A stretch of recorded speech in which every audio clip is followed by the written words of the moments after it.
Good morning. Magandang umaga po sa ating lahat.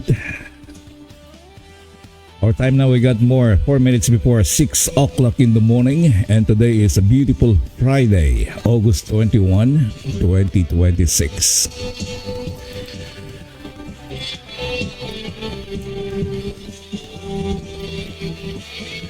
And saying hello sa lahat ng ating mga kapatid, mga kaibigan. Tayo po ay papasada ng pagbate sa lahat ng mga kaibigan natin. Magandang umaga ulit. You're listening live dito po sa Living Word, the voice of inspiration across the airwaves. Ako po ang inyong kaibigan, Pastor DJ Amordi.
Alright, purihin po ang Panginoon at narito muli tayo sama-sama.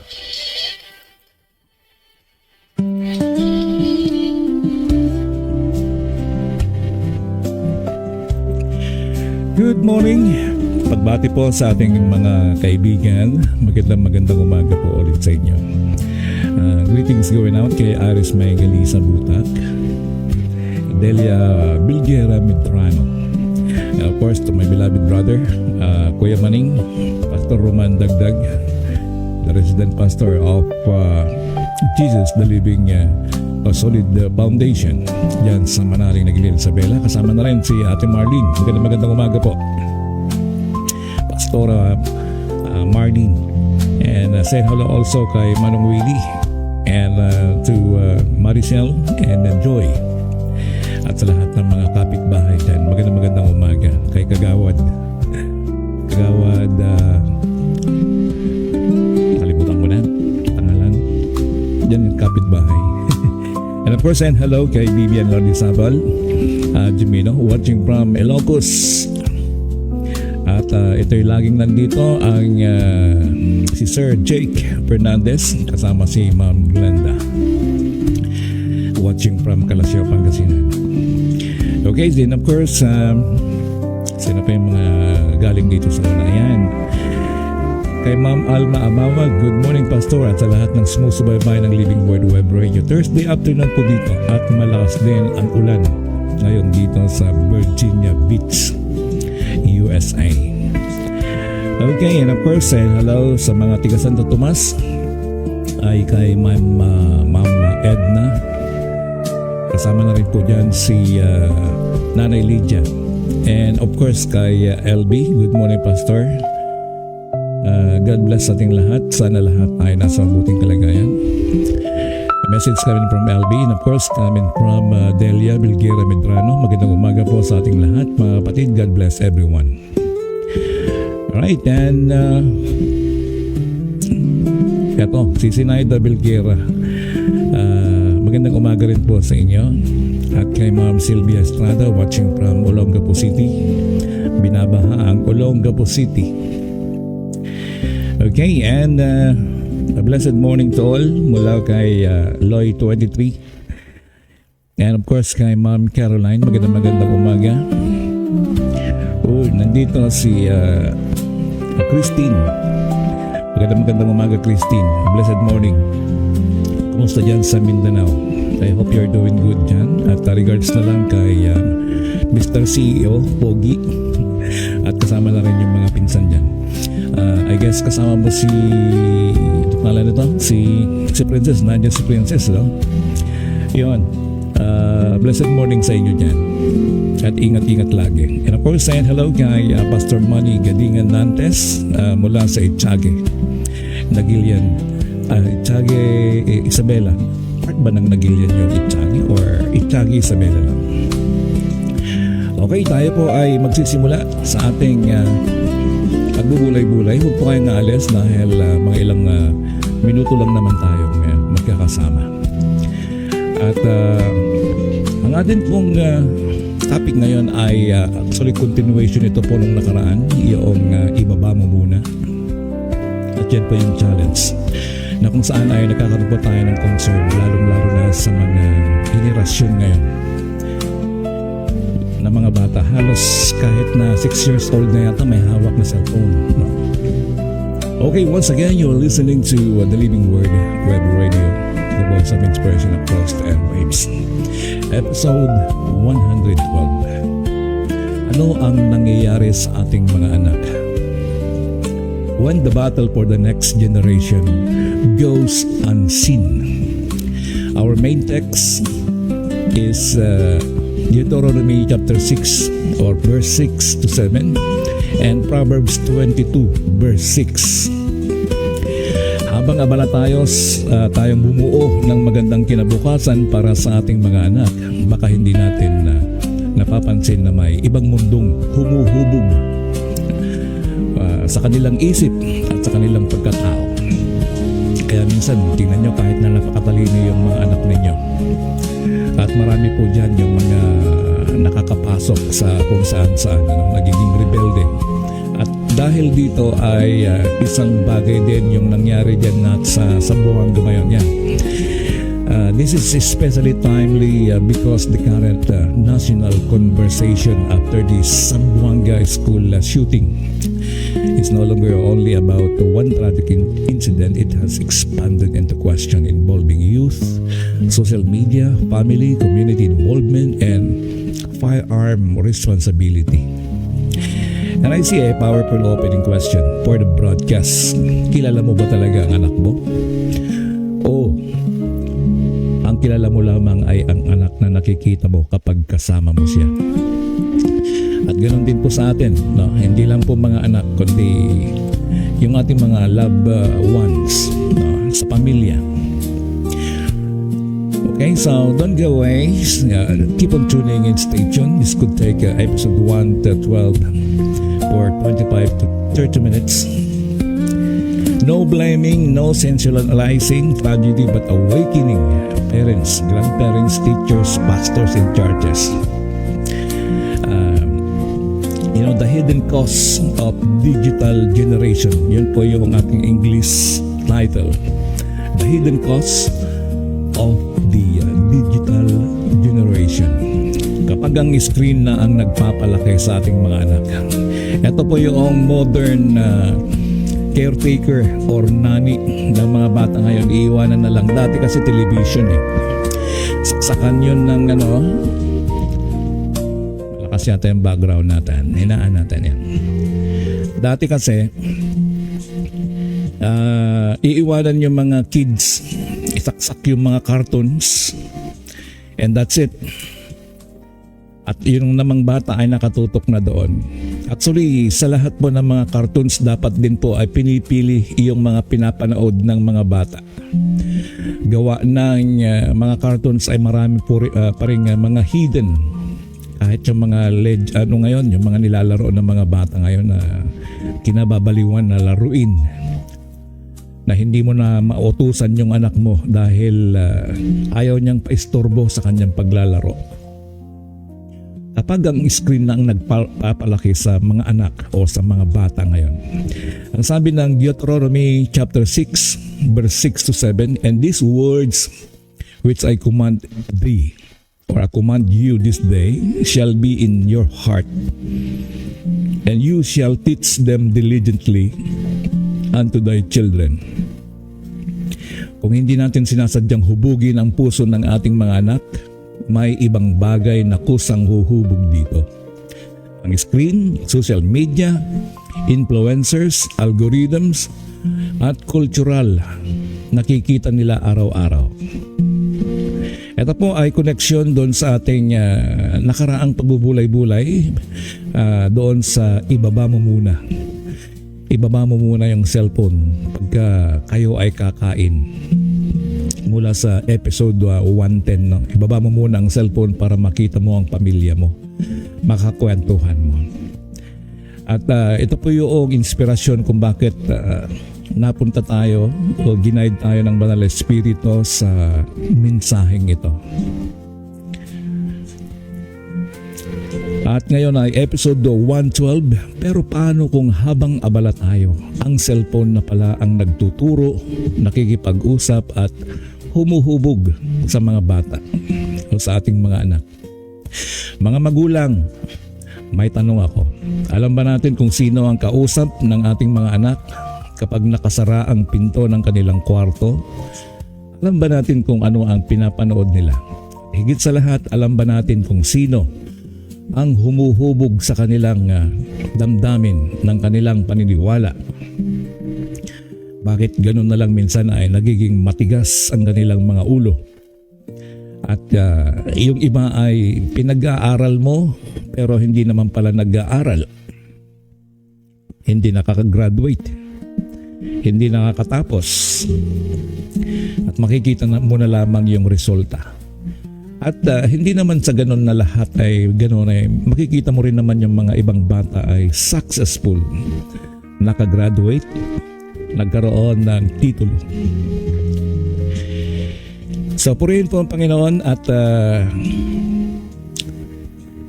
alam niyo po, ang technology ay hindi masama. Instead, technology is a tool but it becomes dangerous when it replaces parental presence. Alam na alam ni Dr. Marijoy Tolentino po yan. Nandyan po, nakikinig ang isang batikang advisor, isang batikang counselor, si Dr. Marijoy Tolentino. Maraming salamat po, ma'am. Kumusta po dyan sa inyong lugarin? It becomes dangerous when it replaces parental presence. At ito po meron tayong 5 points. 5 hidden costs. Attention to the family connection. Identify self-worth exposure to harmful content. A spiritual formation. Then bawat isa ay may real life. Titingnan po natin. Kaya keep on tuning. Stay tuned. Living Word Web Radio episode 112. The hidden cost of the digital generation. Kapag screen na ang nagpapalaki sa ating mga anak. Supporting text mula po ito sa main text, Deuteronomy chapter 6 verse 6 to 7, at supporting verses po natin, Proverbs 22 verse 6, Psalms 101 verse 3, Romans 12:2, Ephesians chapter 6:4, and Philippians 4:8. So diyan po lagi sa biblical pattern nanggagaling po yung ating mga pinagbubulay-bulayan. Mga kaibigan, mga magulang, may simpleng tanong ako ngayong araw. Sino ang nagpapalaki ng anak mo? O maaaring kapatid mong mas nakakabata? Mga magulang ba? Ang ikaw ba? Ang paaralan? Ang simbahan? O baka hindi na natin namamalayan ang cellphone na pala? Alam mo ba kung anong huling pinapanood ng anak mo? O bago siya natulog kagabi? Alam mo ba kung sino ang sinusundan niya online? Alam mo ba kung sino ang pinakikinggan niya kapag malungkot siya? At kapag mayroon siyang tanong tungkol sa buhay, relasyon, katawan, pera, pag-ibig, pananampalataya, pagkatao, at kanino siya lumalapit? Sa iyo ba? Sa Diyos ba o sa kanyang screen? Noong araw, pangunahing humuhubog sa bata ay tahanan, paaralan at simbahan. Ngayon may isa pang napakalakas na guro na hindi natin namamalayan. Ito yung screen, yung cellphone natin. At ang gurong ito ay hindi natutulog 24 hours. So nakikita mo ba yung anak mo na hawak ang cellphone 24 hours? So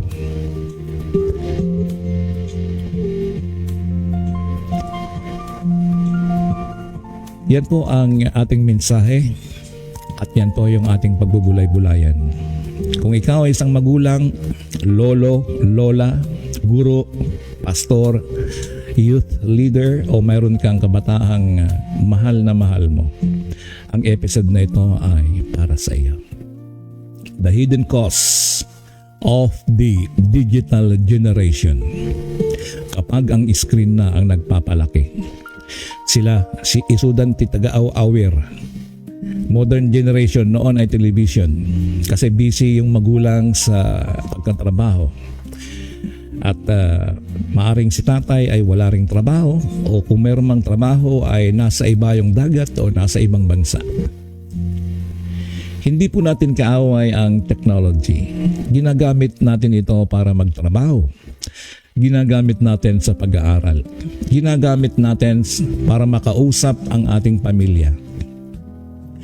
At maging ang programang ito ay nakakarating sa inyo dahil sa technology. Ito ang ginagamit natin ngayon. Kaya hindi natin sasabihing masama ang cellphone. Hindi iyon ang punto. Ang tanong ay, sino ang gumagamit nito? Ginagamit ba natin ang teknolohiya? O unti-unti na bang tayo ang kinokontrol ng teknolohiya? At mas mahalagang tanong, ano ang ginagawa natin o anong ginagawa nito sa ating mga anak? Minsan tahimik ang bahay, akala natin payapa. Nasa sala si nanay, nasa trabaho si tatay, nasa kwarto ang anak, tahimik. Walang gulo, walang reklamo, pero hindi natin alam. May buong mundo palang pumapasok sa kanyang isip sa pamamagitan ng maliit na screen na hawak niya. Pakinggan natin ang salita ng Diyos sa Deuteronomy chapter 6, verses 6 to 7. And these words which I command you this day shall be in your heart, and you shall teach them diligently unto thy children. Tayo po iyong magtuturo. At nagpapatuloy ang talata, and shall talk of them when thou sittest in thine house. At kausapin mo sila kapag kayo ay nakaupo sa bahay. Sabi dito, and when thou walkest, at kung kahit kayo ay naglalakad, at kung kayo ay nakahiga, and when you rise up, hanggang sa inyong pagtayo. Napakaganda ang utos ng Diyos. Hindi lamang dalhin mo sa simbahan ang anak mo. Ang larawan dito ay mas malalim. Kapag nakaupo ka sa bahay, kapag naglalakad, kapag natutulog, kapag bumabangon, ibig sabihin, ang pananampalataya ay dapat bahagi ng araw-araw na buhay ng pamilya. Ito po ang background ng Deuteronomy. Ang pangalang Deuteronomy ay karaniwang nauunawaan bilang second law o muling paglalahad ng kautusan.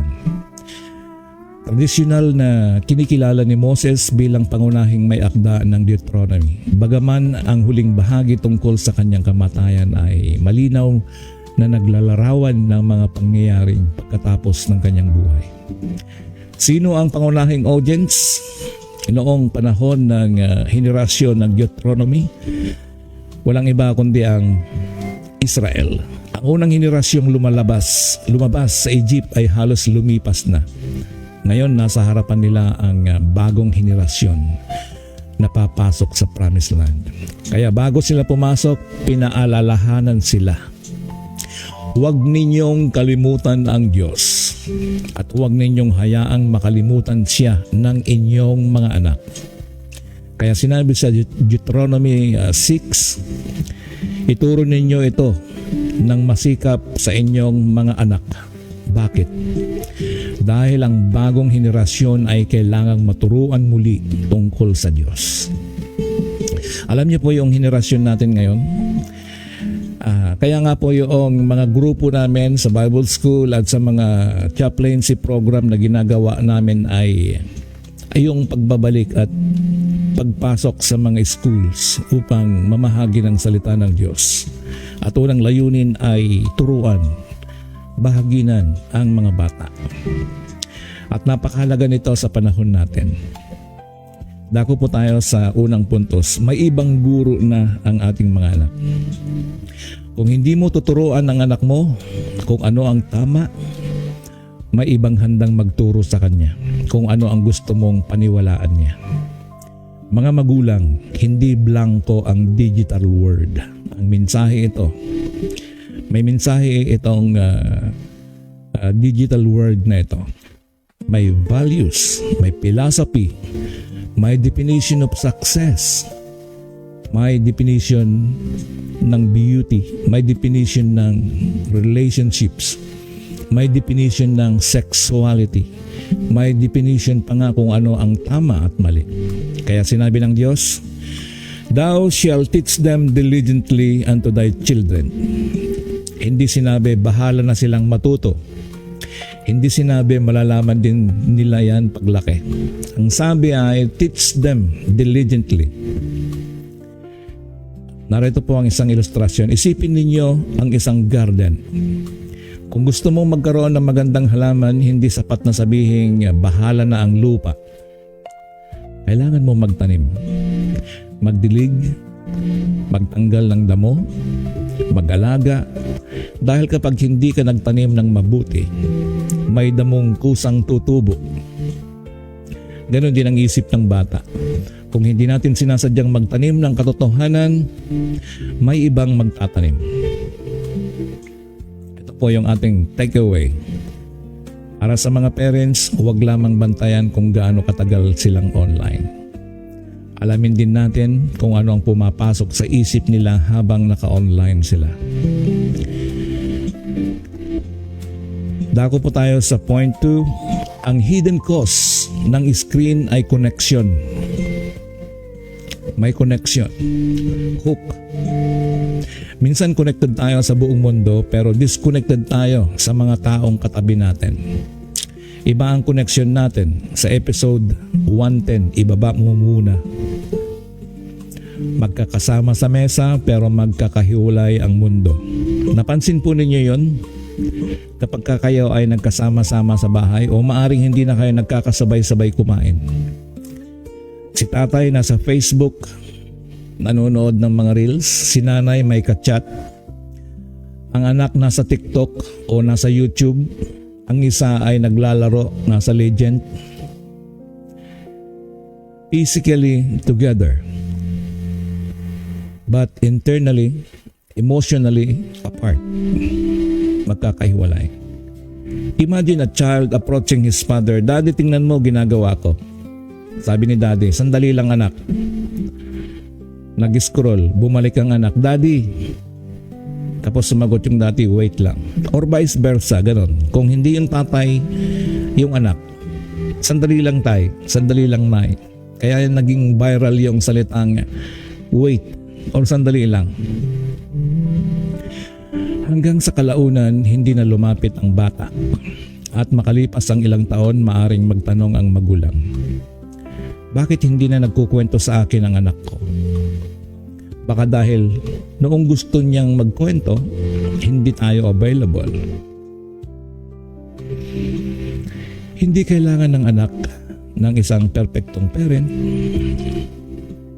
Kailangan niya ng present parent. May mga pagkakataong kailangan nating sabihin, ibaba mo muna ang cellphone, mag-usap tayo. Dako po tayo sa pangatlong puntos. Ang screen ay maaring humubog sa identity ng mga bata. Kapag likes ang naging sukotan ng halaga, madaling paniwalaan ng isang bata na wala siyang halaga kapag walang pumapansin sa kanya. Social media encourages comparison. Mas maganda siya, mas maraming followers niya, mas mayaman sila, mas magandang katawan niya, mas masaya ang pamilya nila. Yan po ang social media, puro comparison. Social media often shows highlights, not the whole life. Wala pong realidad. Tingnan yung mga pictures, no? Puro mga artistahin. Pag nakita mo sa personal, ay ikaw pala yan. Anyway, ginagawa po naman natin lahat yan. Maraming filters, no? At kapag palaging kinukumpara ng bata ang totoong buhay niya sa edited presentation ng buhay ng iba, maaari siyang magsinungaling, magtanong, bakit hindi ako katulad nila? Pero ganun po ang buhay. Sabi nga nila, kapag daw single ka, nakikita mo puro mga lovely couples. Kapag nasa couple ka na, nakikita mo lahat ng mga singles ay masaya. Romans 12:2 says, "And be not conformed to the world, but ye transformed by the renewing of your mind." Ang isip po natin ay laging nag-aabang. Ang mind po natin ay libu-libong nakakaisip. Ayan. Diyan din po sa ating Facebook, dahil minsan marami tayong hindi maunawaan. Bakit yung iniisip nila minsan yung mga content creators? Bakit yun na lang yung mga pagsagot, mga pag-reply dun sa mga text messages or sa kanyang post nilalike kaagad at pinagseselosan naman ng iba na bakit ka like ng like doon or heart ng heart or reply. Kagagawan po ni Meta po yan. Si Meta po ay yung tinatawag na engagement. Mayroon ding grade kapag ikaw ay nagre-reply, no? Sa mga content creator, ito medyo lihis po doon sa ating pero digital world. At kalimitan din po yan ay nami-misinterpret ng iyong partner, nami-misinterpret ng iyong asawa or your loved ones, no? Bakit kaya ito laging nire-replyan ito? Pero dinami-dami ng iyong kasi po dyan sa Facebook, no, at least 10 na parehas kayo ng content, ibig sabihin you are collaborating to each other. Kaya yung kung ano yung niche mo, halimbawa niche mo ay Word of God, si Meta ay dinidirekta kanya, pinupus niya doon sa mga kapareho mo. At yung mga audience naman ay doon niya ipinupus. Siya ang kusang nagbibigay sa iyo ng mga re-replyan mo. Kaya yun, kung ano yung mga nare-replyan mo doon, yes, tapos kailangan mong magbakas. Kaya mapapansin niyo dyan yung mga content creator, magbigay kayo ng bakas, mag-iwan kayo ng bakas, yung sinasabing gano'n, no? So, halimbawa, Word of God. May nag-message po dyan ng for God so loved the world that His only begotten Son. So dahil niche mo yun, okay, ito yung niche mo, kailangan mong mag-reply at mag-reply doon. Dahil yun ay nagre-reflect kay Meta at yun din ang gagawin sa iyo pabalik. Ganun ang mga content creator. Kaya halimbawa, ang niche mo naman ay pagluluto. Yes, hindi mo yun niche yun, pero part of your engaging when you reply a message at nagkaroon ka din ng like, heart, and then reply. It will reflect to your engaging sa dashboard. Anyway, ito po sa mga content creators po ito. At yan po yung kung bakit tayo po ay napapakinggan ng ibang mga tao dahil nakikipag-engage tayo. Yan po ang kalakaran sa social media. Kaya kayo po na nanonood sa reels, sa mga iba't ibang messages dyan, ito po ay sa mga hindi po sa mga bata, sa mga magulang, no? Diba nanonood ka, pinapasa mo sa iba yung mga reels. Kaya ito po ang masasabi ko po sa inyo at request ko rin ay you please share to other. Ang purpose and goal naman ng ating mensahe ay to reach more people para marinig ang salita ng Diyos. At kung merong isang nag-like at merong isang nag-reply doon, meaning nakaabot sa kanya yung message mo or engagement. At si Meta naman ay mayroon kang grado. Anything. At yan po yung tinatawag na algorithm. At paano naman ito sa mga bata? Yan po kapag ang bata po ay laging nakatutok doon, ipinapadala pabalik sa iyo ni Meta dahil doon ka mahilig, doon ang gusto mo. Kaya tayong mga magulang, kailangan tingnan po din po natin ang mga bata kung ano yung kanilang pinapanood. Either bad or good. So pwede mong tanungin, anak, nag-Facebook ka. Saan ka nagfa-follow? Dito po sa ating Facebook ministry, YouTube ministry, kailangan po natin ng maraming followers. So meron po tayong 23,000 followers dyan. So meaning you have to engage them dahil nag-follow sila sa iyo, and then you have to follow them in order for them to listen to your program. At ganoon, o kaya yung programa mo, ganoon. Ang kaibahan lang po dito ay yung good or bad. Yung bad side, kung ano yung pinapalo mo. At yung good side, siguro naman salita ng Diyos ito, kaya kailangan ito po yung i-share natin.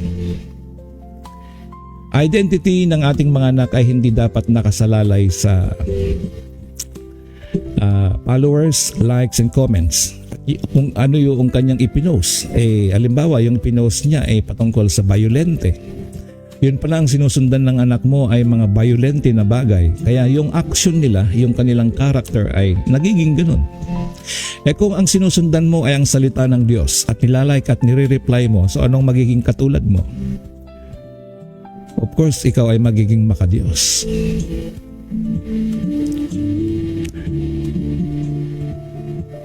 Kaya minsan kung ano yung sinusundan na creator at nagki-create ng halimbawa ako ay content creator at ang kino-content ko ay ang salita ng Diyos.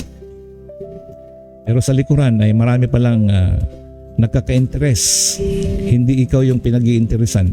I mean, doon sa topic mo. Anyway, lahat po ng ginagawa natin ay papuri para sa Diyos. Kung magaling ka, talented ka, gamitin mo sa Panginoon. At ang papurihan po ay ang tanging Panginoon lamang. Okay, balik po tayo sa ating topic. Ito po ang isang ilustrasyon. Ang isang 1,000 bill, kahit malukot ito, ay 1,000 pa rin. Tama po ba? Kapag nahulog sa lupa, 1,000 pa rin. Kapag natapakan ito, nalagyan ng putik, nalagyan ng dumi, hindi nawawala ang halaga nito. Ganon din po ang tao. Rejection cannot determine your worth. Kahit sino pa ang sumira sa iyo. Lantaran pa nga yung paninira, no? Pero yung katulad nitong 1,000 bill, ang value niya ay hindi nagbabago. At ikaw yon. Comments cannot determine your worth. Followers cannot determine your worth. Your value is greater than your online popularity.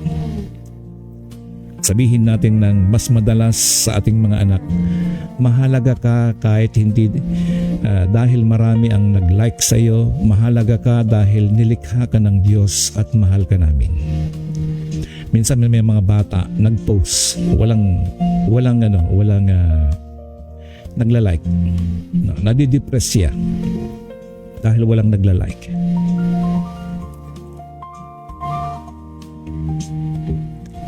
Yun, doon pumapasok po yun. Sabihin natin ng madalas sa ating mga anak, you have to inspire your children. You have to motivate them. You have to elevate them. Napakahirap po yung mismong kasama mo. They don't appreciate what you are doing. Instead, thumbs down ka pa. Minsan nangyayari po yan sa partners, sa family.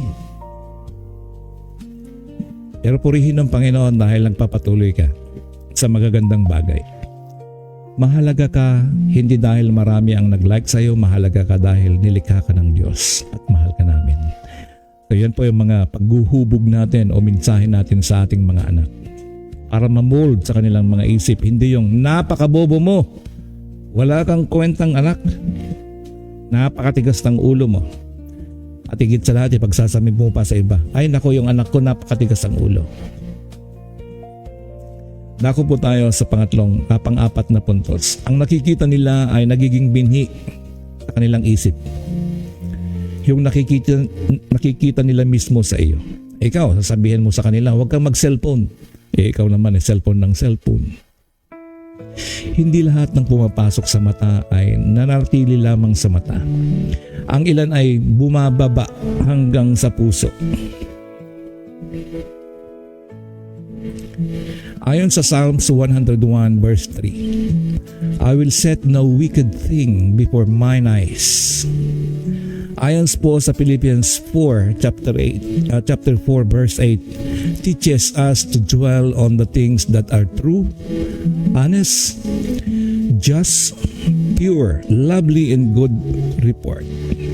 May mga magulang, may content online na educational at inspiring.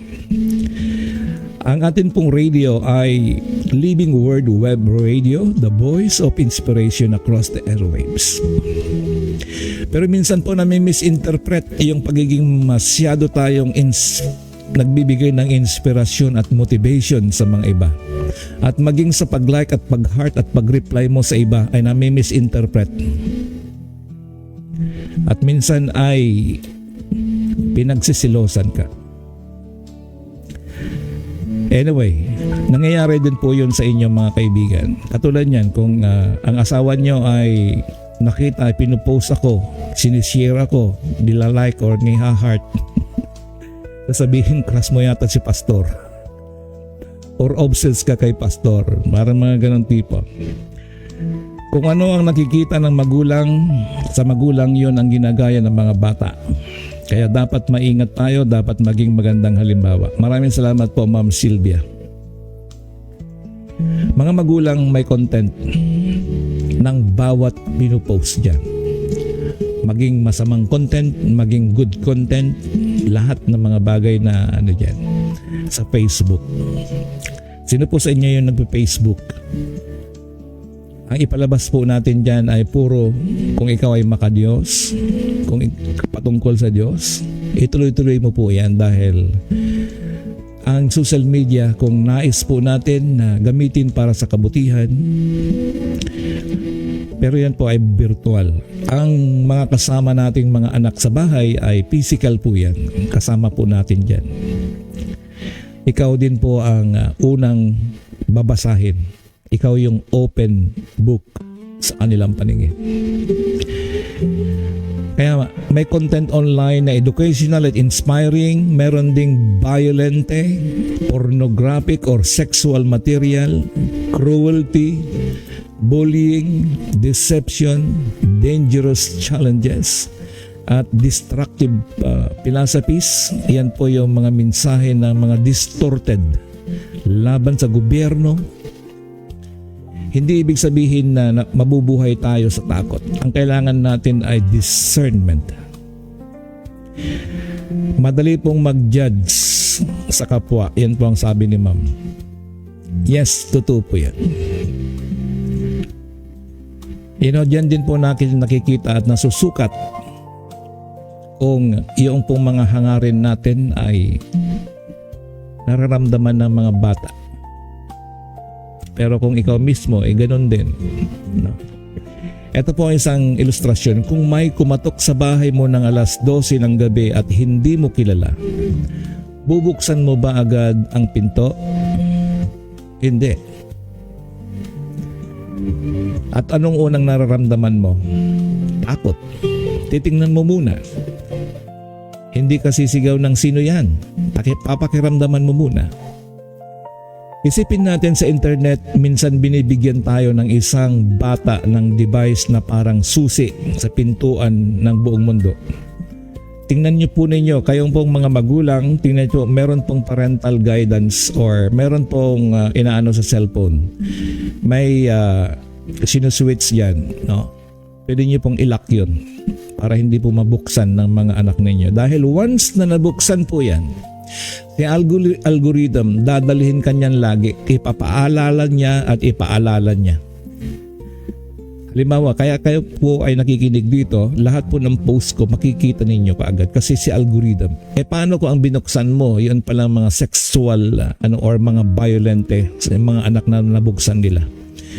Ang algorithm ng computer, once na nabuksan yung website na yan, no, dadalhin ka doon dahil automatic yun. Yun po ang gawain ng algorithm. Sa internet, minsan binibigyan natin ng isang bata ng device. Halimbawa, yung cellphone mo, binigay mo sa kanya at nag-browse siya na nag-browse, napuntahan. Magre-register yun sa tinatawag na ISP, Internet Service Provider. O kaya gusto niyong malaman, bigyan ko po kayo ng technique. Kung gusto niyong malaman ang mga browse ng mga anak ninyo, pumunta kayo sa Internet Service Provider. Kahit burahin nga sa cellphone po yan. Kaya mag-ingat po kayong mga magulang na nanonood ng mga bold. Yung mga bold, yung mga sexual anything na nakikita nyo yan. Or kung yung mga anak mo ay kung gusto mo makita, pumunta ka doon, halimbawa Converge. No? At makukuha yung ISP. Binura mo sa cellphone pero hindi nabubura yan doon sa ISP. May mga records doon. Ito pala yung laging kinakausap o pinupuntahan ng aking anak. May mga website doon. Ako po ay isang certified internet webmaster, nag-aral sa Dubai. Nagsisearch kami, nakalink doon sa Defense. Kung paano matitrace. Ito po ay advice lang po sa mga magulang. Minsan ay kailangan yung pakialaman yung mga internet or yung mga cellphone ng mga anak ninyo. Or bago nyo bigyan ng cellphone, ilock na ninyo yung parental guidance dyan sa inyong mga cellphone. Hindi sapat ang restriction, kailangan ng conversation. Yung restriction na sabihin mo, anak, wag kang magbibisita dyan. No, hindi. Once na hawak po yung cellphone na yan, nasa kanya na ang mundo. At ito, maraming pintuan kung saan-saan ka pwedeng pumasok dyan. At once na nakita niya yan at naibigan niya, babalikan niya. Kung hindi man niya babalikan, yung algorithm na tinatawag ng internet o si Meta, ibabalik niya yan, pupunta ron. At yun ang panonoorin niya. Once nagbisita ako sa isang page, website ng isang yung mga gumagawa ng baril, ganyan, o kaya ano yung cause ng mga violente, yung mga ganyan. Nagtataka ako, bakit merong notification ulit na pabalik sa akin? So time to time, curious ka naman, ano kaya ito? So, yun po yung mga bata, naku-curious sila. Titingnan kung ano yung ginagawa. Hanggang sa magkaroon ng obsession. At tinitingnan nila lagi yun at binabasa. Dako po tayo sa point 5. Our time now, we got 20 minutes more before 7 o'clock. Huwag hayaang palitan ng screen ang spiritual formation. Kung ilang oras ang boses ng mundo sa kanilang mga tenga. Bakit po boses ng mundo? Alam niyo po ang internet, worldwide po yan. Yan po ang boses ng mundo sa kanilang mga tenga at ilang minuto lamang ang salita ng Diyos. Katulad nito, pagkasama po natin, 20 minutes lang po tayo na nakababad po tayo sa salita ng Diyos at pinagbubulay-bulayan at pinag-aaralan ang mga magagandang bagay. Huwag tayong magtaka kung alin ang mas malakas na impluensya. Sigurado mas malakas ang impluensya. After na ang ating pagbubulay-bulay na ito or pakikinig ng salita ng Diyos, mas marami po yung boses ng impluensya ng Facebook. At mamaya pagtapos natin dito, may ibang notification na. Makakalimutan na ninyo yung pinagbulay-bulayan natin.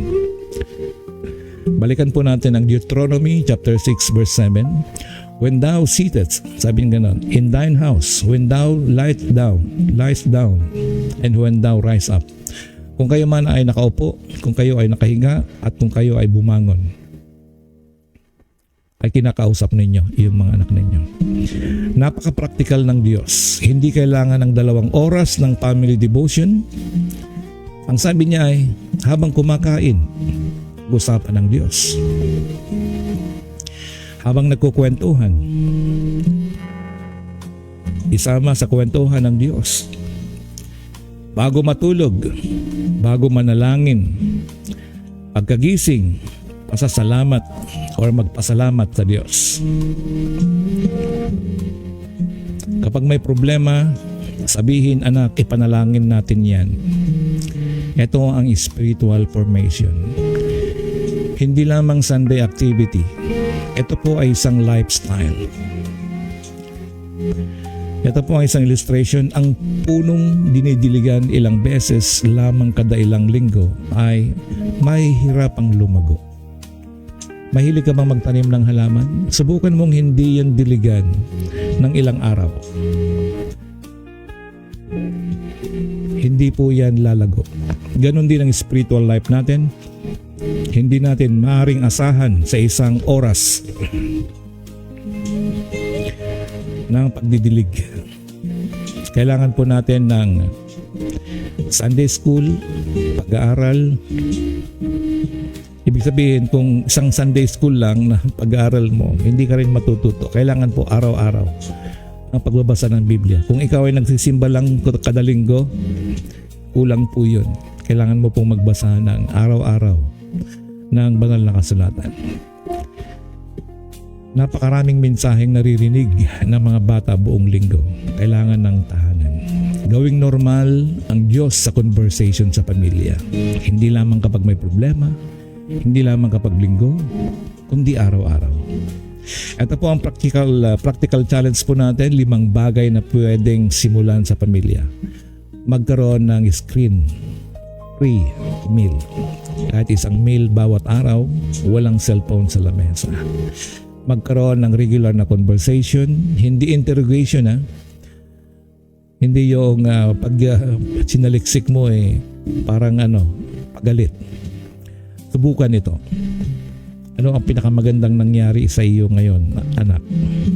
May mga bagay na nagpapabigat ba sa iyo? O maaaring nai-inlove na? Alam niyo po yan sa salitang na-inlove, no? Nakakasira po yan, nakakabaliw. Wala pong sarado yung tenga, sarado yung isip.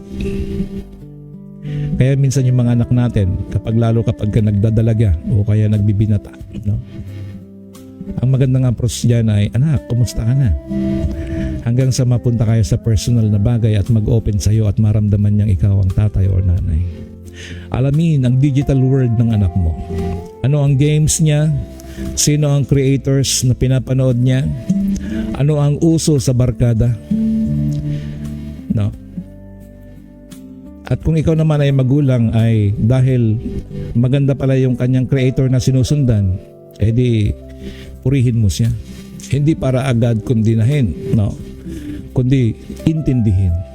Magkaroon ng simpleng family devotion, isang Bible verse, isang lesson, isang prayer. Hindi kailangang mahaba. Consistency is more important than complexity. Katulad po itong ginagawa natin. Consistency. Maging halimbawa ito. Ito ang pinakamahirap. Hindi natin maaaring sabihin, anak, ibaba mo ang cellphone mo. Galit, no? Sinabi ko na ibaba mo. Hindi po yung gano'n, no? Habang hindi natin maibaba ang atin, ibaba mo muna yun sa iyo. Ang gusto nating makita sa kanila, simulan natin at ipakita natin yung sarili natin. Ito ay message to the young people, message to the young people. At sa mga kabataang nakikinig, hindi namin sinasabing masama ang technology. Hindi rin namin sinasabing wala kang karapatang magkaroon ng privacy o sariling interes. Pero gusto kong ipaalala, hindi mo kailangang patunayan ang halaga mo sa internet. Hindi mo kailangan maging katulad ng mga influencers para maging mahalaga. Hindi mo kailangan makuha ng maraming likes para masabing may saysay ang buhay mo. At kapag may mabigat kang pinagdadaanan, huwag mong sarilinin, lumapit sa magulang, sa isang trusted adult, of course, no other than your parents, sa pastor, sa teacher, sa mga magulang, at higit sa lahat, lumapit sa Diyos. Mga magulang, darating ang panahon na hindi natin mahahawakan ang kamay ng ating mga anak sa bawat desisyon nila. Hindi natin sila mababantayan 24 hours. Hindi natin makikita ang bawat screen. Hindi natin maririnig ang bawat conversation. Kaya habang bata pa sila, huwag lamang tayong gumawa ng rules. Mag-build tayo ng relationship. Huwag lamang bawal yan. Turuan natin sila ng ito ang dahilan kung bakit. At higit sa lahat, ituro natin kung sino ang Diyos. Dahil ang pinakamagandang parental control ay hindi lamang application na naka-install sa cellphone. Ang pinakamahalagang proteksyon ay isang pusong natutong kumilala sa katotohanan, umiwas sa mali, at sumunod sa Diyos kahit walang nakatingin. Tandaan natin, technology is a tool, not a parent. The screen can provide information but it cannot replace relationship.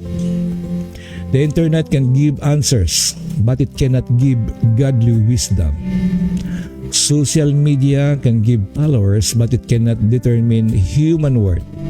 At higit sa lahat, kung hindi natin sinasadyang hubugin ang puso ng ating mga anak, may ibang bagay na kusang huhubog nito. Kaya ang tanong ngayong araw ay hindi lamang gaano katagal gumagamit ang cellphone ang anak ko. Mas malalim, sino ang humuhubog sa puso ng anak ko. Maraming salamat mga minamahal kong kaibigan, at kung ikaw ay samantalahin ko rin sa mga nakikinig.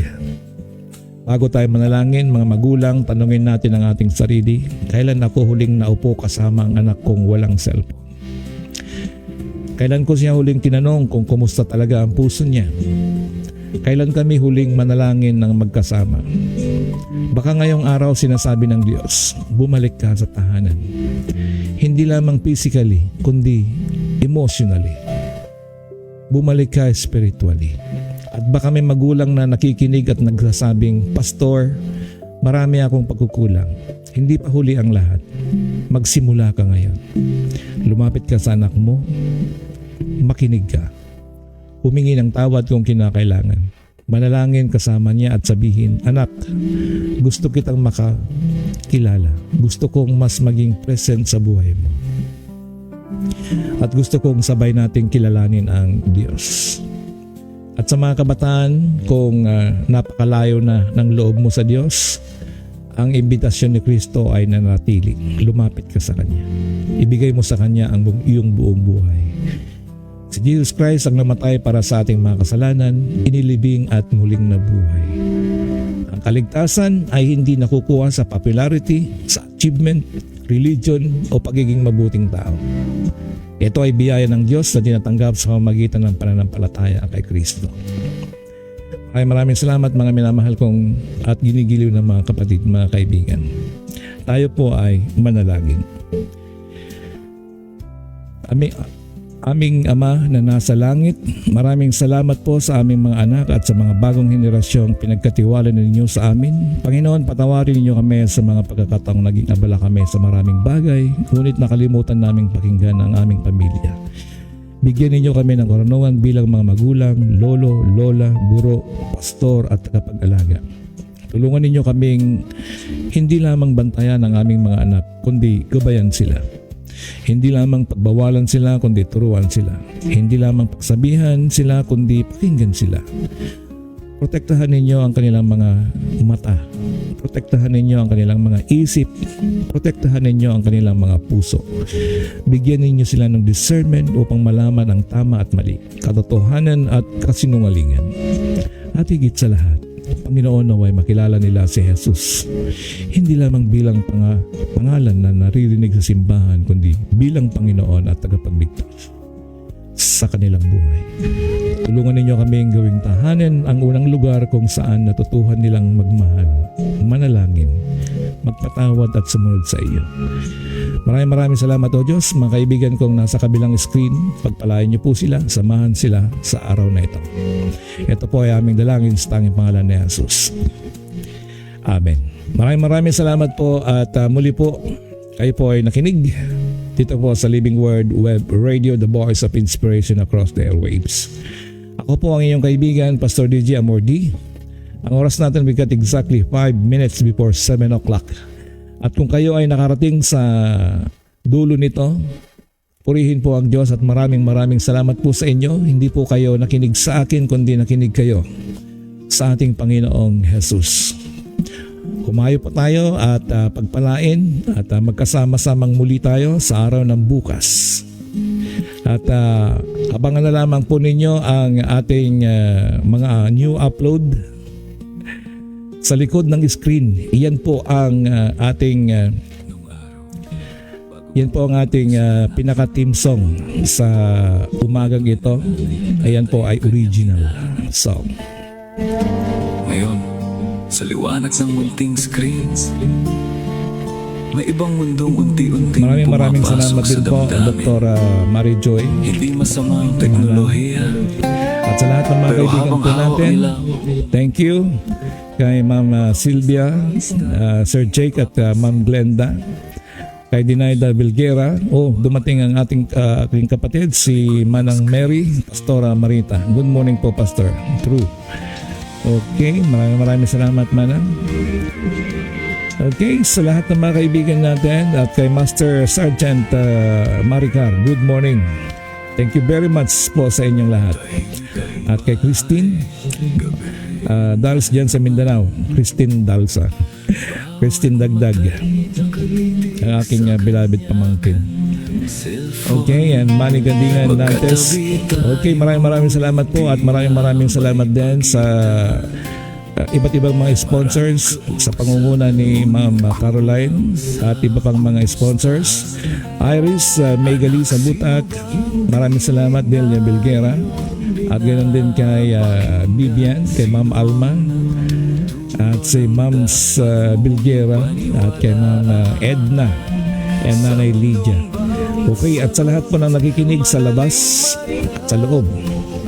And of course kay Ma'am Alma watching from Virginia, USA, kay Ma'am LB, Ma'am Delia Bilguera, sa loob at labas ng ating group chat. Maraming salamat po sa inyo. God bless po. may salitang buhay na dapat mong dinggin. Sa pagbangon at bago mata'y pigitin, ang Diyos sa tahanan ay lagi nating banggitin. Sa likod ng screen, may pusong naghihintay. Sa dami ng kausap, bakit nag-iisa sa buhay?